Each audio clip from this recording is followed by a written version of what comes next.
Hi hello welcome to real estate Telugu channel. మనం అమరావతిలో ఉన్నాం. ఇక్కడ సెక్రటేరియట్ కావచ్చు, ఇలాంటి కొన్ని టవర్స్ ఇక్కడ నిర్మాణానికి 2014 నుంచి 19 వరకు అమరావతి రాజధాని అనుకున్నప్పుడు ఇక్కడ శంకుస్థాపన చేసి, ఇక్కడ ఫౌండేషన్ స్టార్ట్ చేసి, ఇవంతా కూడా బీమ్స్ అన్నీ కూడా వేసినటువంటి పరిస్థితి మనం చూసాం. మొన్న కూడా ఒక వీడియోలో మీకు చేసి చూపించాము. ఇక్కడ మొత్తం దాదాపు ఆ పైన ఏవైతే ఐరన్ సువ్వలు కనిపిస్తున్నాయో ఒక అడుగు 2 అడుగులు మాత్రమే బయటికి కనిపించాయి. అలాంటిది దాదాపు 30 అడుగులు పైగానే కింద భూమిలో ఉన్నటువంటి ఈ బీమ్ అంతా కూడా మునిగిపోయి ఈ 5 సంవత్సరాల పాటు కింద వాటర్లో నానిపోతా కొన్ని సంవత్సరాలు ఉంది. మళ్ళీ ఎన్డీఏ కూటమి అధికారంలోకి రాగానే అమరావతి రాజధానిని ప్రకటించుకుని నిధులు తీసుకురావడంతో పాటు ఇక్కడ శరవేగంగా పనులు స్టార్ట్ చేయడానికి చాలా బలంగా ఇక్కడ పనిచేస్తున్నారు. మనం చూసుకోవచ్చు ఇక్కడ ఎంత పని చేశారనేది. ఇది ఒక పెద్ద చెరువులో తయారైంది. ఇక్కడ చెరువే అని ఎందుకు అంటున్నామంటే, ఇగో చేపలు చూసారా, ఇగో ఎన్ని చేపలు, దాదాపు 5 టన్నుల చేపలు దీంట్లో దొరికాయని నిన్న పట్టుకున్నారని కూడా తెలుస్తుంది.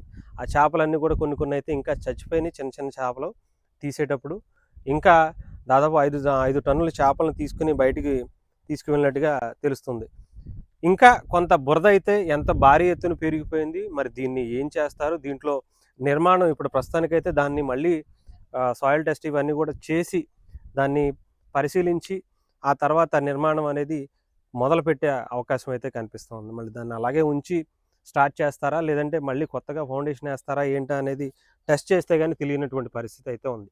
సో ఈ 5 సంవత్సరాలు ఆగిపోయినటువంటి అమరావతి ఫౌండేషన్ అంతా కూడా మళ్ళీ చాలా అద్భుతంగా శరవేగంగా స్టార్ట్ చేశారు. దాదాపు 10 రోజుల పాటు 10 నుంచి 20 రోజుల పాటు దగ్గర దాదాపు 6 పంపుల ద్వారా 24 గంటల పాటు కంటిన్యూగా రన్ అవుతూనే ఉన్నాయి. ఈ వాటర్ అంతా కూడా బయటికి తీయడానికి దీనికి సంబంధించి అయితే మన సంక్రాంతికి ముందే ఈ వాటర్ అంతా కూడా తీయటం పూర్తయిపోయిన తర్వాత బురద కొంచెం ఈ చిన్న వాటర్ ఇంకా కొంచెం ఉన్నటువంటి పరిస్థితి అయితే కనిపిస్తుంది. ఇది కూడా ఆల్రెడీ ఇంకా పంపులు పెట్టి తీస్తున్నారు.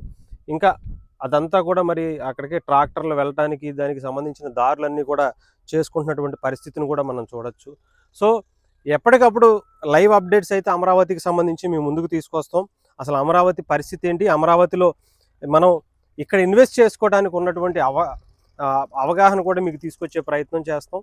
నిజంగా అసలు అమరావతిలో ప్రస్తుతానికి ఎంత ఫాస్ట్గా పనులు చేసినా రియల్ ఎస్టేట్కి సంబంధించి ఇంకా ఎలాంటి పరిస్థితులు ఉన్నాయి అనేది కూడా ఎప్పటికప్పుడు మీకు తెలియజేస్తాం. అమరావతిలో నిజంగానే మనం అనుకుంటే చాలా ఇప్పుడు గవర్నమెంట్ కూడా చాలా ఫాస్ట్గా కేంద్ర రాష్ట్ర ప్రభుత్వాలు కలిసి పనిచేస్తున్నాయి కాబట్టి దాదాపు 2-3 సంవత్సరాల్లోనే అమరావతి ఒక రూపాంతరం బయటికి చాలా బలంగా కనిపించే అవకాశాలు కనిపిస్తుంది. దీనికి సంబంధించి రోడ్లు ఇంకొకటి అన్ని కనెక్టివిటీస్ అన్నీ కూడా పవర్ కనెక్షన్స్ కానీ ఇంకొకటి కానీ అన్నీ రెడీ చేస్తున్నారు. ఇంకా ఎంప్లాయీస్కి సంబంధించిన బిల్డింగ్స్ అన్నీ కూడా రెడీ అయిపోయాయి. అలాగే వీటి గురించి కూడా చాలా ఫాస్ట్గా నిర్ణయం తీసుకుని నాకు తెలిసి ఒక 1 మంత్లోనే దీనికి సంబంధించి పని కూడా స్టార్ట్ చేసే అవకాశాలు అయితే కనిపిస్తున్నాయి.